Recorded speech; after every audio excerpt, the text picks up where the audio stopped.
ఇప్పుడు మనకి వాళ్ళ గ్రూప్ లో ఒక క్వశ్చన్ వచ్చింది చూసారా? ఒక పెద్ద ఆర్టికల్ వచ్చింది. బాగా డబ్బున్న వాళ్ళందరికీ వాళ్ళ పుత్ర సంతానం చనిపోవటం గురించి కానీ కష్టాలు పాలవటం గురించి కానీ ఒక ఆర్టికల్ రాశారు వాళ్ళు.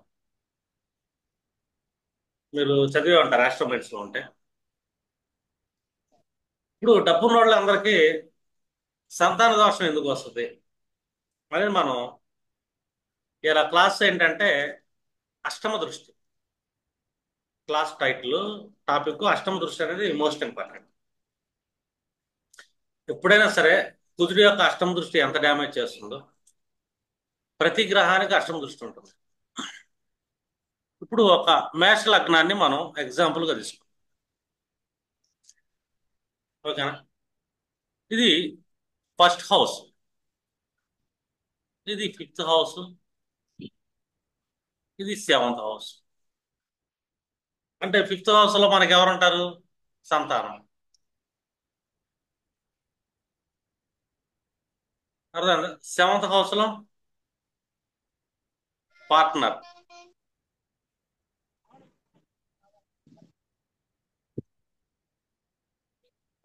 ఇప్పుడు ఒక పర్సన్ బాగా డబ్బు సంపాదిస్తున్నాడు అంటే మనకి ధనస్థానం వచ్చేసరికి అర్ధత్రికోణం 2, 6, 10.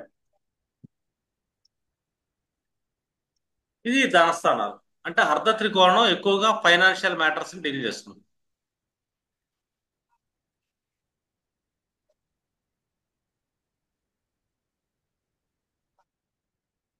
ఇప్పుడు ఈ రెండో ఇంట్లో మూడు గ్రహాలు నాలుగు గ్రహాలు కూర్చున్నాయి. సెకండ్ హౌస్ లో 2, 3, 4 లేదా మూడు నాలుగు గ్రహాలు కూర్చున్నాయి అనుకోండి. వీళ్ళకి ఖచ్చితంగా ఫైనాన్షియల్ గా మంచి స్థితిలో ఉండే ఛాన్స్ ఉంటుంది. భౌతికంగా చూసుకుంటే డబ్బుని ఎక్కువగా గ్యాదర్ చేయగలుగుతారు. సరే, డబ్బు ఎక్కువ గ్యాదర్ చేస్తున్నారు, కానీ అష్టమ దృష్టి నైన్త్ హౌస్ మీద పడుతుందిగా. అంటే ఇక్కడ తండ్రి భాగ్యం ధర్మం అనేది ఇబ్బంది పడుతుంది. వీళ్ళ లైఫ్ లో ధర్మం కోల్పోయే అవకాశం రూల్ 1. ఇన్ కేసు ఇక్కడ పంచమాధిపతి స్థితి పడ్డాడు, అధిపతి. ఇప్పుడు ఈ ఎక్కువ గ్రహాలు తన అష్టమ దృష్టి పంచమాధిపతి మీద వేస్తున్నాయి కాబట్టి వీళ్ళకైతే డబ్బు వస్తుంది, కానీ సంతానం నష్టం జరిగే అవకాశం ఉంటుంది. సంతానం స్ట్రగుల్లోకి వెళ్తారు. వాళ్ళు పిచ్చోళ్ళుగా పుట్టొచ్చు, అంగవైకల్యంలో పుట్టొచ్చు. అర్థమైందా? అంటే వాళ్ళ లాంగ్ టర్మ్ సంతానం స్ట్రగుల్ అయ్యే అవకాశం ఉంటుంది, వాళ్ళ ఆయుష్ తీరే అవకాశం కూడా ఉంటుంది. డబ్బు వస్తుంది ఇక్కడ ఈ జాతకుడికి. రెండు మూడు నాలుగు గ్రహాలు అంటే అర్థం ఏంటి ఇక్కడ? ఈ గ్రహ దశలు ఖచ్చితంగా జరిగే అవకాశం ఉంటుంది. అర్థమైందా? ఆ దశలు జరుగుతున్నప్పుడు ఈ అధిపతిని ఖచ్చితంగా పీడిస్తాయి. లేదు, ఇన్ కేసు సెవెంత్ లాటే కూర్చున్నాడు అను, డబ్బు బాగా సంపాదిస్తారు. ఇక్కడ నష్టపోయేది పీడించబడేది బిజినెస్ పార్ట్నర్ అన్నా అయిపోయి ఉండవచ్చు, లేకపోతే వాళ్ళ స్పౌస్, భార్య గాని భర్త గాని, వాళ్ళు కూడా కోల్పోయే అవకాశం ఉంటుంది. వాళ్ళు స్ట్రగుల్లోకి వెళ్ళే అవకాశం ఉంటుంది. అంటే ఎప్పుడైనా సరే ఇక్కడ గ్రహాలు ఎక్కువ ధనాన్ని ఇస్తున్నాయి. అట్ ద సేమ్ టైం ఏ గ్రహాలు తన అష్టమ దృష్టితో రెండు గ్రహాలను చూసింది లేదా ఒక గ్రహాన్ని చూసింది, వాళ్ళకి సఫర్ అనేది జరిగిద్ది అని. అంటే ఈ గ్రహ ప్రభావాల వల్ల వీళ్ళు సఫర్ అవుతారు. ఈ గ్రహంలో ఏంటి, ఇంకా ఎక్కువ గ్రహాలు ఇక్కడ కూర్చుంటే తనకు డబ్బు కావాలంతే. తన పంచమ దృష్టి ఆరో భావాన్ని చూస్తుంది, దశమ భావాన్ని చూస్తుంది. వీళ్ళేంటి నిరంతరం కర్మ స్టేటస్. అర్థమైందా? కర్మ స్టేటస్, కర్మ స్టేటస్. ఇది నైన్త్ ఆస్పెక్ట్ అనుకున్నాం. ఇది నైన్త్ ఆస్పెక్ట్. ఇది ఫిఫ్త్ ఆస్పెక్ట్. అంటే వీళ్ళేంటి ఎంతకాడికి కర్మ చేయటం, శత్రువులను కూడా పాజిటివ్ గా తీసుకుంటారు. శత్రువులు అంటే ఏంటి, ఇక్కడ లోన్లు గీన్లు ఏది కావాలో దొరికిద్ది, డబ్బు బాగా దొరికింది. కానీ అష్టమ దృష్టి ఎక్కడ పడుతుంది? ఇక్కడ కూర్చున్న గ్రహాల యొక్క అష్టమ దృష్టి ఇక్కడ పడుతుంది, నైన్త్ హౌస్ చూస్తుంది. ఈ నైన్త్ హౌస్ లో ఏదైనా ప్లానెట్స్ ఉంటే వాళ్ళు ఇబ్బంది పడతారు. లేదు, ఒక పర్సన్ కి ఇక్కడ ఎక్కువ గ్రహాలు కూర్చున్నాయి ఆరో ఏంటి,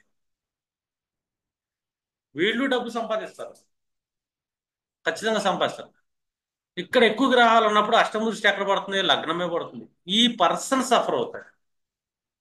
ఈ పర్సన్ ఆరోగ్యపరంగా దెబ్బతినే అవకాశం ఉంటుంది. ఇతను మెంటల్లీ డిస్టర్బెన్సెస్ ఉంటుంది. మానసిక ఇది ఆలోచనలో బాగా ఒత్తిడి ఉంటుంది. ఎందుకంటే ఆరో ఇంట్లో ఎక్కువ గ్రహాలు డబ్బుకి ఎక్కువ ప్రయారిటీ ఇస్తున్నాయి కాబట్టి. ఎందుకంటే అర్ధ త్రికోణం కానీ ఇక్కడ in case seventh lord or fifth lord కూర్చున్నారు అనుకో, మళ్ళీ సఫర్ అవుతారు వీళ్ళు. కోల్పోయారు. ఇక్కడ ఫోర్త్ లాట్ కూడా పెట్టామంటే మనస్సు సఫర్ అయితే తల్లిపోతుంది, నైన్త్ లాట్ కూడా తండ్రి పోతారు. ఇది మ్యాటర్ కాదుగా. వాళ్ళు ఏ పర్సన్ కన్నా తల్లిదండ్రులు పోవటం పెద్ద మ్యాటర్ కాదు, ఎందుకంటే వాళ్ళు వృద్ధాప్యంలో వాళ్ళ వయసు అయిపోయిన తర్వాత పోతుంటారు. అది కామన్ అది. కానీ వాళ్ళు భవిష్యత్తు గురించి ఈ కష్టం పడుతుంది. భవిష్యత్తు అంటే ఏంటి? ఒకటి తన వర్తమానం, తన స్పౌజ్, భవిష్యత్తు తన సంతానం.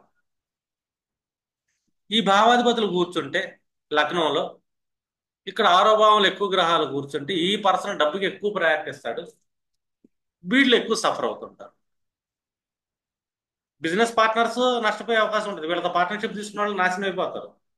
వాళ్ళు చంపించేయచ్చు, లేదా వాళ్ళు పోవచ్చు. వీళ్ళ గురించి తట్టుకోలేక వాళ్ళు దూరంగా వెళ్ళిపోవచ్చు.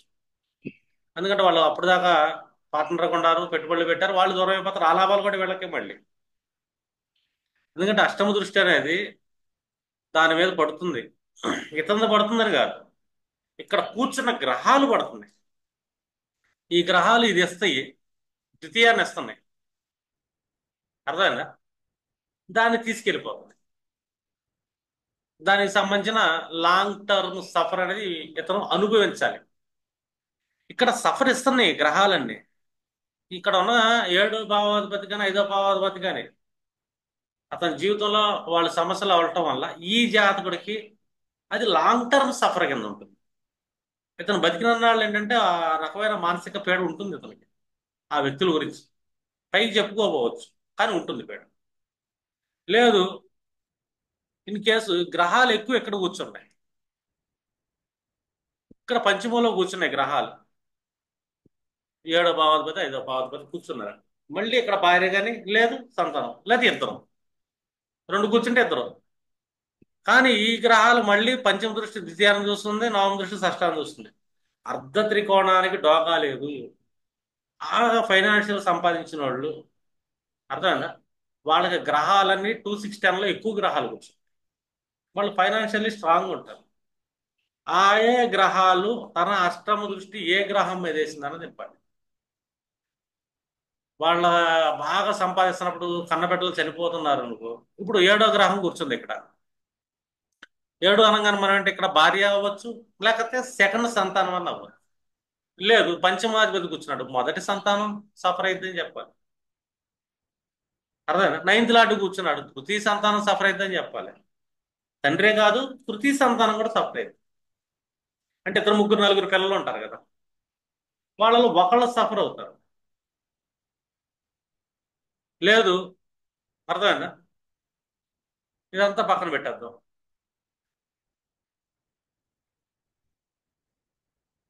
ఇప్పుడు ఎక్కువ గ్రహాలు ఇక్కడ కూర్చున్నాయి, ఆరులో ఎక్కువ గ్రహాలు కూర్చున్నాయి. అర్థమైందా? ఇక్కడ నైన్త్ లార్డ్ కూర్చున్నాడు, ఇక్కడ fifth lord and seventh lord కూర్చున్నాడు. ఇప్పుడేంటి, ఇతను బాగా సంపాదిస్తాడు, సంతానం బాగా అనిపించింది, స్పౌజ్ బాగా అనిపించింది, ఇతనితో పార్ట్నర్షిప్ చేసిన వాళ్ళందరూ కూడా సంపాదిస్తారు. ఎందుకంటే ఈ గ్రహాలన్నీ ఏంటి, ఆరులో కూర్చున్న గ్రహాలు అర్ధ త్రికోణాన్ని యాక్టివేట్ చేస్తున్న నవమ దృష్టి ఇక్కడ ఇస్తుంది, ఇక్కడ ఉన్న గ్రహాలకి ఇస్తుంది. వీళ్ళతో పార్ట్నర్షిప్ చేయటం అదృష్టం. ఎందుకంటే కోణస్థానంలో సప్తమాధిపతి పంచమాధిపతి కూర్చున్నాడు. వీళ్ళకి భార్యగా గారు భర్తగా రావటం కానీ అదృష్టం.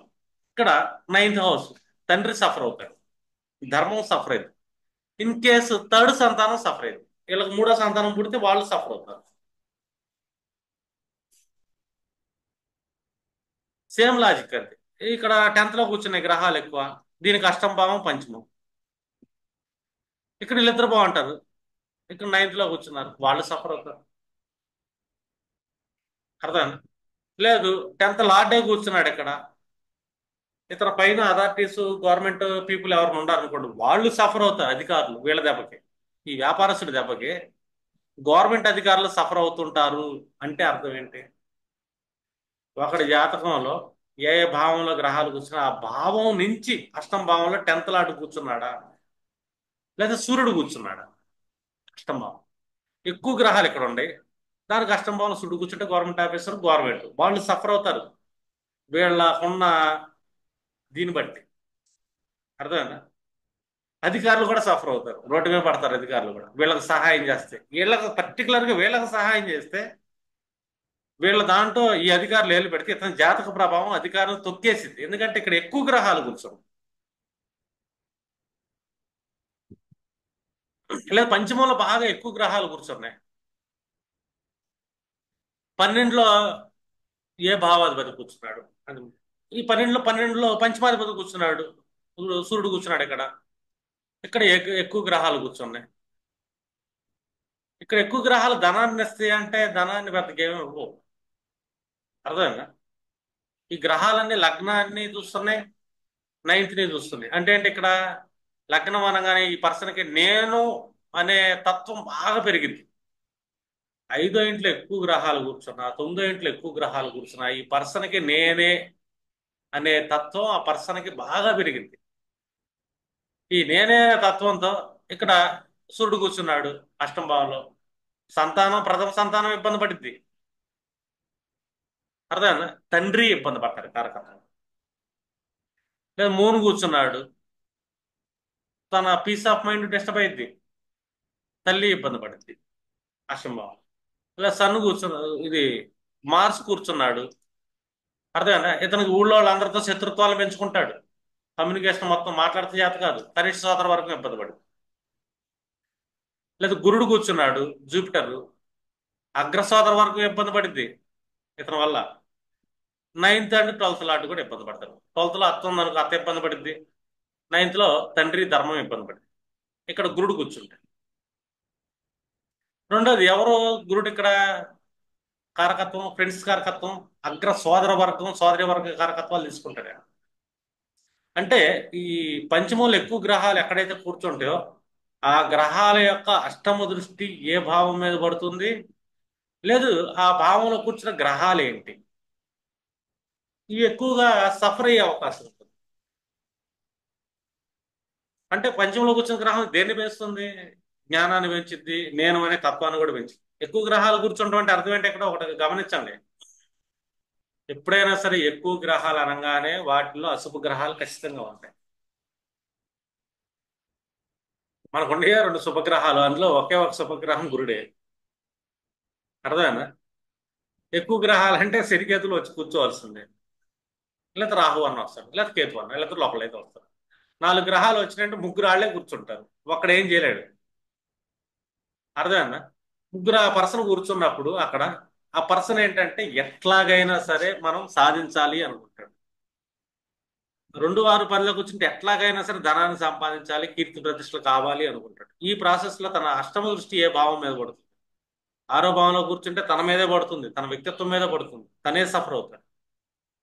2వ ఇంట్లో కూర్చుంటే 9th మీద పడుద్ది, తండ్రి సఫర్ అవుతాడు, ధర్మం సఫర్ అయింది, గురువులు సఫర్ అవుతారు, వీళ్ళకి సజెషన్స్ ఇచ్చేవాళ్ళు.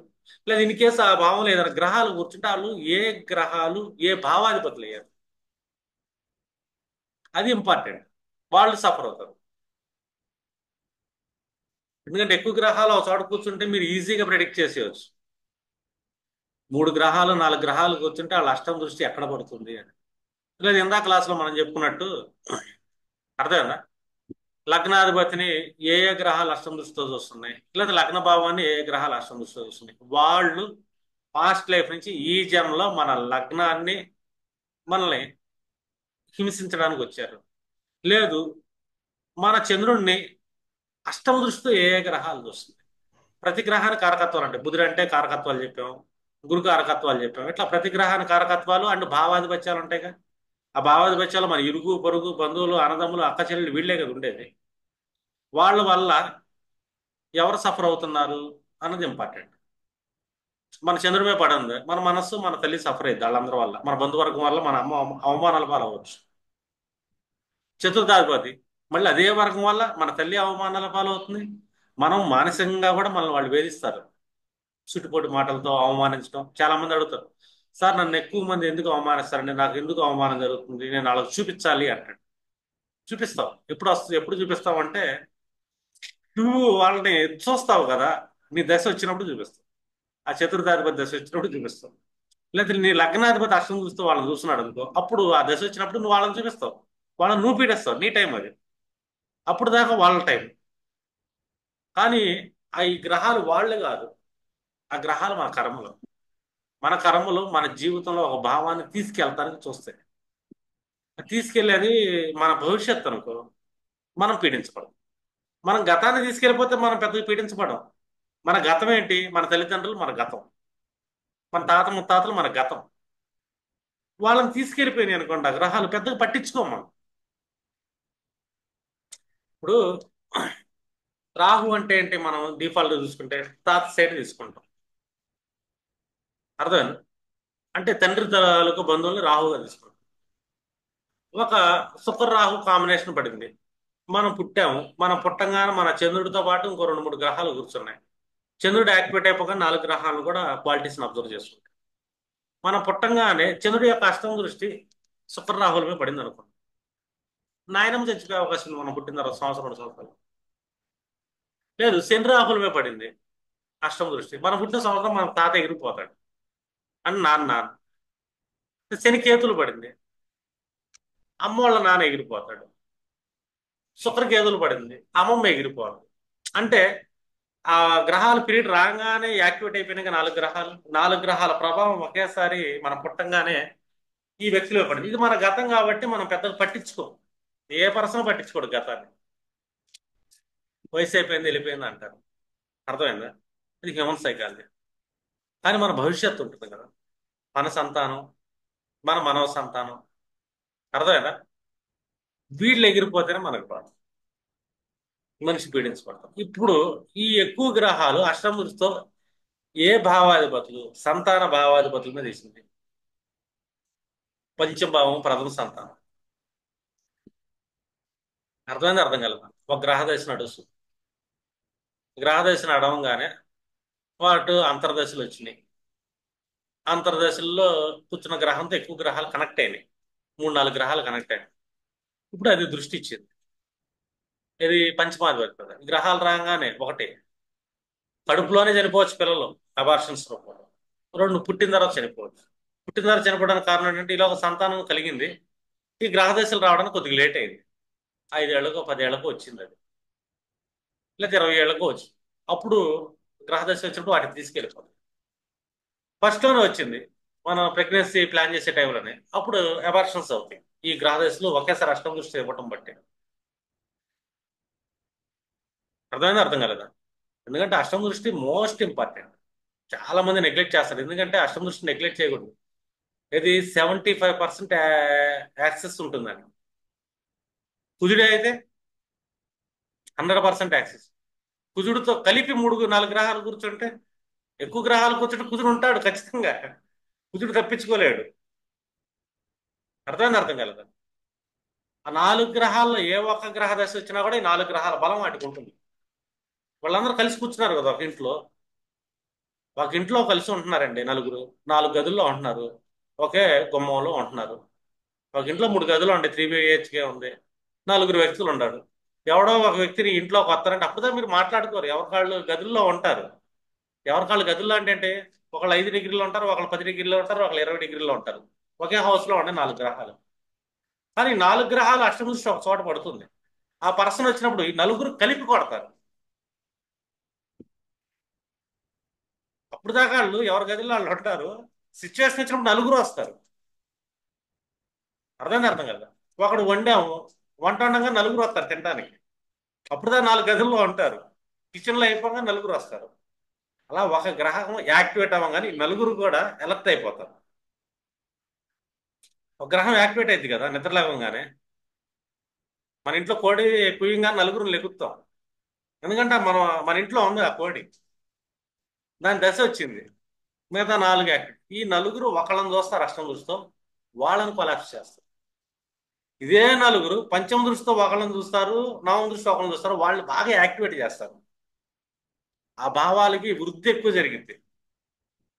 ఇప్పుడు మీరు ఎంతకాడికి నాకు 5 ఇంట్లో గ్రహం నడుస్తుందని అంటాం కాదు.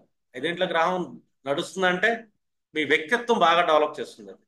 నేను అనే తత్వాన్ని పెంచింది, మీ జ్ఞానాన్ని ఇస్తుంది. ఎందుకంటే జ్ఞానం ఎందుకు ఇస్తుందంటే, ఐదులో కూర్చున్న గ్రహం పంచదృష్టి నవమానం కూడా ఇస్తుంది కదా. మంచి గురువులు తగులుతారు, మీకు జ్ఞానం తగిలిద్ది, మీ వ్యక్తిత్వం పెరిగిద్ది. నేను అనే తత్వాన్ని కూడా పెంచిద్ది అది, అశుభ గ్రహం అయితే. ఎందుకంటే మనిషికి జ్ఞానం వచ్చిన తర్వాత అహంకారం వచ్చే అవకాశం ఉంటుంది. ఎందుకంటే జ్ఞానానికి మనిషి యొక్క అహంకారానికి 1/5 యాక్సిసే ఉంటుంది.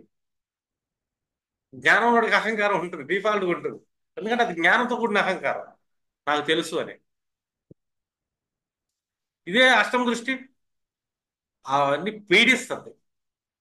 ఇక్కడ నుంచి ఆరో భావంలో శత్రుత్వాన్ని యాక్టివేట్ చేసుకుంటుంది, అష్టమ దృష్టిని పీడిస్తుంది. ఇక్కడ శత్రుత్వం యాక్టివేట్ చేసుకుంటుంది, ఇక్కడ పీడించదు. కానీ అష్టమ దృష్టి ఎక్కడైతే పడుతుందో ఆ భావాన్ని, ఆ గ్రహాన్ని పీడించింది. ఇప్పుడు ఆఫీసులో గొడవ అయింది అనుకో, ఆ కోపం పెళ్ళం పిల్లల మీద చూపిస్తాడు ఇంటికి వచ్చి. గొడవ అక్కడ ఆరో భావం, అక్కడి నుంచి నడిచాడు 2 భావాలు, 8వ భావంలో పీడ అనేది ఇక్కడ చూపిస్తాడు, ప్రెస్టేషన్ అనేది. అదేనా? లేదా భర్త తిట్టాడు భార్యని, భార్య ఏం చేసింది? భర్త మీద చూపించదు పీడని, ఇంట్లో బొచ్చుల మీద పిల్లల మీద చూపించింది. ఎందుకంటే అష్టం చూపించాడు, డైరెక్ట్ అక్కడ అష్టం కాదు, పక్కన చూపించింది. ఎందుకంటే తనకి అక్కడ షష్టమం కదా, తను షష్టమం ఉన్న చోట పోరాటం.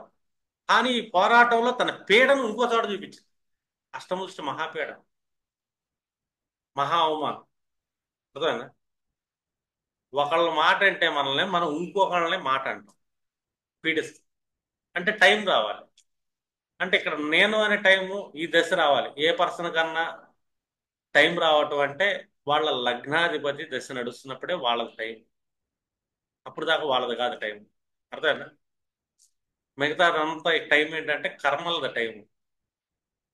2 6 10 అర్ధ త్రికోణం. మనం చేసే కర్మ, ఎక్కువ గ్రహాలు కూర్చున్నా మనం సంపాదించి తీరతాం అంతే, నో డౌట్. అర్థమైందా? సంపాదన వస్తుంది అనుకో మాకండి, అట్ ద సేమ్ టైం ఎక్కువ గ్రహాలు ఏంటంటే భయంకరమైన పీడన వస్తాయి. అర్థమైందా? ఒక పసిపిల్లవాడు రోడ్డు మీద వెళ్తే ఊరకొక్కలు 10 ఎంట పడితే ఎలాగ ఉంటుంది పిల్లోడి పరిస్థితి? అవునా కదా? అలాగే మన జాతకంలో 4 గ్రహాలు గ్రామసింహాలు లాంటి, ఒకరి దాటి దొరికిందంటే చీల్చి చెండాడతాయి. మన గ్రహాలు ఎలాంటి అంటే, మన గ్రహాలు అష్టం దృష్టితో ఏ గ్రహాన్ని అయితే చూస్తుందో ఆ గ్రహాన్ని చీల్చి చెండాడతాయి. ఆ గ్రహం మన భవిష్యత్తు అయితే మనకు బాధ ఉంటుంది, మనమే పీడన అనుభవిస్తాం.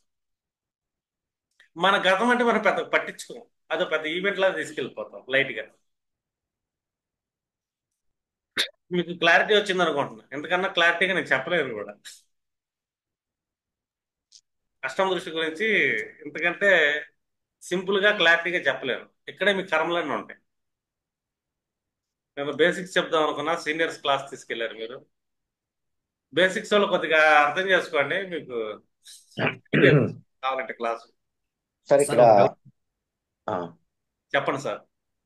సార్ అష్టమ దృష్టితో చూడటానికి ఏ స్థానం కూడా ఖాళీగా ఉంది సార్, దానికి ఎట్లా మనం తీసుకోవాలి? ఇప్పుడు స్థానాన్ని లగ్నంలో. ఉంటే అదృష్టవంతులే ఒక రకం చెప్పాలంటే. ఆ స్థానాన్ని ఇబ్బంది పెట్టింది. ఓకే. భావం జడం ఇబ్బంది పడతాం వేరు, జీవం ఇబ్బంది పెడతాం. జడం అనుకోండి, చెట్టు కొమ్మలు 4 ఇరుగుతాయి అంతే, అంటే ఎంప్టీగా గడ్డం ఉండదు. అంటాం దాన్ని. Okay sir. అర్థమైందండి? ఓకే. 4 ఇరగటం వల్ల పెద్ద నష్టమేం కాదు, కానీ చెట్టు బతికే ఉంది కదా. ఎస్. ఒకటి జీవం నుంచి ఏడు అంటే వరకు. ఆ చెట్టే చచ్చిపోద్ది. సార్ ఇప్పుడు ఆ గుంపులో ఏ అష్టమ దృష్టి వేస్తున్న గ్రహం అది ఓన్ చేస్తుంది అనుకోండి సార్ ఆ హౌస్. అంటే ఫర్ ఎగ్జాంపుల్ ఇప్పుడు గురువు, శుక్రుడు, కుజుడు అట్లా కలిసి ఉన్నారు ఒక చోట. ఇప్పుడు అవి అష్టమ దృష్టి ఒక హౌస్ మీద వేస్తున్నాయి, ఆ హౌస్ ఎంటీగా ఉంది. కానీ ఆ దృష్టి వేస్తున్న గ్రహాల్లో ఒకటి ఆ హౌస్ ని ఓన్ చేస్తుంది సార్. అప్పుడు ఎలాగ ఉంటుందంటే, మనం గోడకి మేకు కొట్టేటప్పుడు మన సుత్తి మన చేత్తో ఇంకో చేతిని కొట్టుకుంటాం చూసావా, అట్లాగే ఉంటుంది. మన దెబ్బ మనకే తగులుతుంది. గోడకి మేకు కొడతాం మేడం, చెయ్యి నాదే, ఈ చెయ్యి నాదే, ఈ చేత్తో ఈ చేత్తో కొట్టుకుంటా. సరే ఇక్కడ మరొక డౌట్ సార్ ఇది. ఇప్పుడు సెకండ్ హౌస్ ని చూసుకున్నప్పుడు సెకండ్ హౌస్ కి ఎయిత్ హౌస్, ఆ సెకండ్ లార్డే ఎయిత్ లో ఉండి, ఆ సెకండ్ లో కొన్ని గ్రహాలు ఉండి ఆ దృష్టి వెళ్ళి సెకండ్ లార్డ్ మీద పడినప్పుడు, ఎయిత్ లో ఉన్న సెకండ్ లార్డ్ మీద పడినప్పుడు పరిస్థితి ఏంటి? అర్థం కాల, మళ్ళీ చెప్పండి. ఇప్పుడు సపోజ్ 2, 6, 10 స్థానాలు ధనస్థానాలు కదా. మీకు ఎక్కడ గ్రహాలు అంటే ఎక్కువ ఉన్నాయో ఆ చెప్పండి. సెకండ్ లార్డ్ వెళ్ళి ఆ మీకు రెండులోనే అసలు ముందు గ్రహాలు ఎక్కడ ఎక్కువ ఉన్నాయో చెప్తున్నారు ఫస్ట్, ఏ భావంలో? రెండు ఎక్కువ ఉన్నాయి. ఆ రెండులో ఎక్కువ ఉన్నాయి అనుకోండి. రెండులో ఎక్కువ గ్రహాలు ఉన్నాయి. ఉన్నాయి. ఈ రెండో సెకండ్ అధిపతి లార్డ్ వెళ్ళి వెళ్ళి ఎయిత్ లో ఉన్నాడు. రెండించి ఎయిత్ లో ఉన్నాడు. రెండో అధిపతి ఎయిత్ లో కూర్చున్నాడు. ఎస్, అప్పుడు పరిస్థితి ఏంటి? ఇప్పుడు రెండులో కూర్చున్న గ్రహాలన్నీ ఏం చేస్తాయి అంటే పంచమ దృష్టి ఆరో భావాన్ని చూస్తాయి, ఓకే. దశమ భావాన్ని చూస్తాయి. ఓకే. అర్థమైందండి? ఉమ్.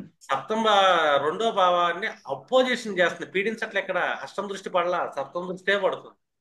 ఆహా, రెండో భావంలో ఉన్న గ్రహాలు కొన్ని ఉండి ఈ సెకండ్ లార్డ్ వెళ్ళి ఆ అక్కడ 2 నుంచి ఎయిత్ అవుతుంది మనకి. మీరేం చెప్పారు? ఎయిత్ లో పడ్డారు అన్నాడు, అప్పుడు నైన్త్ లో పడ్డారండి అని చెప్పాలి. ఆ, ఈ సెకండ్ లార్డ్ వెళ్ళి అంటే ఆ గ్రహాల నుంచి ఎయిత్ లో పడ్డారు. సెకండ్ లార్డ్ వెళ్ళి ninth లో నైన్త్ హౌస్ లో పడ్డారు. ప్లేస్ అయ్యాడండి అంటే అప్పుడు నేను రెండులో కూర్చున్న గ్రహాలు అష్టమ దృష్టి సెకండ్ లార్డ్ మీద వేస్తుంది. 9th లో పడ్డాడు వెళ్ళి. ఈ సెకండ్ లార్డ్ వెళ్ళి 9th లో పడ్డాడు. సెకండ్ లార్డ్ అంటే ఇక్కడ మనకి మన కర్మ వల్ల ఈ గ్రహాలను ఏం చేస్తాయంటే మనకు డబ్బు తెప్పిస్తుంది. ఉమ్. అర్థమైందంటే కర్మని నేమ్ అండ్ ఫేమ్ వస్తుంది. ఎవరిని పీడిస్తుంది ఈ గ్రహాలు అంటే సెకండ్ హౌస్. సెకండ్ హౌస్ లో ఏమంటుంది? ఫస్ట్ నీ వాక్, వాక్. మాట తీరు మనల్ని పీడించింది ఫస్ట్. రెండోది నీ కుటుంబం పీడించబడుతుంది. ఎస్. అర్థమైందా? Second lord. రెండోది ఏంటి? మీ టయానికి మీ తిండి కూడా మీరు తినలేరు. అది ఎస్, ఇది కరెక్ట్. ఓకేనా? ఎస్, ఫైనాన్షియల్ లోటు ఉండదు కానీ మిగతా వాటికి మాత్రం ఈ దెబ్బ. గ్రహాలు ఫైనాన్షియల్ గా ఇస్తున్నాయి. ఉమ్. గ్రహాలు ఫైనాన్షియల్ గా ఇస్తున్నాయి. అర్థమైందా? సెకండ్ లార్డ్ అని పీడిస్తున్నాయి. అంటే వాటిని అనుభవించకుండా చేసేస్తుంది. ఆ అనుభవం ఒకటి ఉంటుంది కదా.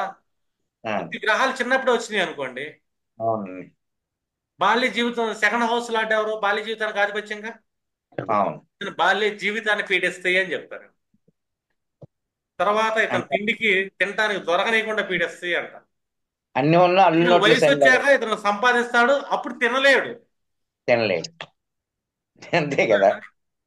తినడానికి పళ్ళు ఉండాలి కదండి. సెకండ్ హౌస్ అంటే మన దంతాలు ఊడిపోతాయి. డైరెక్ట్ ఏ సొగరో వచ్చి అదంతా నాకు అనవసరం. అది తినాలంటే పళ్ళు కావాలి, ఆ పళ్ళు అనుభవించలేడు. కిందకు పడతాయి. బాగుంటుంది. వాళ్ళ పిచ్చి నోట్లు అడుగుతారు సార్. ఇదంతా మీరు ఎనాలిసిస్ మీరు ఇవ్వాలి. ఆహా, ఎనాలైజ్ చేస్తా సెకండ్ అంటే హౌస్ కారకత్వాలు అయిపోయినాయి మీకు యాక్చువల్ గా. ఉమ్. సెకండ్ హౌస్ కారకత్వాలు అయిపోయినాయి. అవును, అయిపోయాడండి. ధనం ఎప్పుడైతే పెరుగుతుందో సెకండ్ లార్డ్ కుటుంబ సంస్కారానికి అధిపతి, కుటుంబ సంస్కారాన్ని పీడించింది. ఉమ్. తన డబ్బు సంపాదించే ప్రాసెస్ లో కుటుంబం యొక్క సంస్కారం, కుటుంబం యొక్క పరువు ప్రతిష్ట ఉంటుంది కదా, కుటుంబ విలువలను పాడు దాన్ని చేస్తుంది. పీడించింది. ఇప్పుడు ఇప్పుడు జస్ట్ దీని కోవలో చెందిందే వాళ్ళు వెరీ ఇంపార్టెంట్ డౌట్ అండి అది. ఇప్పుడు కాబట్టి సెకండ్ ఒక హౌస్. వ్యక్తి మాంసం కొట్టు ఇష్టం లేదండి, మాంసం తినే వ్యక్తి కాదు, వాళ్ళ కమ్యూనిటీ కూడా మాంసం అంటే ముట్టుకోదు, కానీ ఇతను మాంసానికి సంబంధించిన వ్యాపారమే చేస్తాడు, కుటుంబ గౌరవం మంటగలుగుతాడు, కుటుంబాన్ని పీడిస్తుంటాడు. మొత్తానికి కుటుంబంతో ఇండియాలో విలువ. లార్జెస్ట్ బీఫ్ మీట్ కంపెనీస్ అయ్యే. Yes. అర్థమైందా? ఎందుకు సెకండ్ లో కూర్చున్న లాట్లు దాన్ని పీడిట్లా. అక్కడ ఇంకోటి ఉంది నైన్త్ హౌస్ లో, మత ధర్మం అని. మత ధర్మానికి కూడా పీడించగలుగుతాం. కానీ వీళ్ళు మాట్లాడలేదు, ఇటు నుంచి మాట్లాడలేదు, ఎందుకంటే వీళ్ళకి ఇక్కడ బలం సరిపోవాలి. అక్కడ ద్వితీయంలో అతనికి ధనబలం భయంకరంగా ఉంది. ధర్మబలం అతను ధనబలం ముందు సరిపోవట్లేదు. నైన్త్ లార్డ్ సరిపోవట్లా సెకండ్ హౌస్ లో ఉన్న ప్లానెట్స్ దెబ్బకి. నైన్త్ హౌస్ సరిపోవట్లా, నైన్త్ లో హౌస్ కూర్చున్న ప్లానెట్ సరిపోవట్లేదు. అర్థమైందండి? ఇక్కడ ధర్మం కూడా ఇతన్ని వ్యతిరేకించలేదు, నువ్వు ఎందుకు చేస్తున్నావు, ఎందుకంటే దాన్ని దాటిన బలం ఇతని దగ్గర ఆర్థిక పుష్టి ఉంటుంది. అర్థమైందా సార్? అవును సార్, ఆర్థిక పుష్టి ఉంటుంది.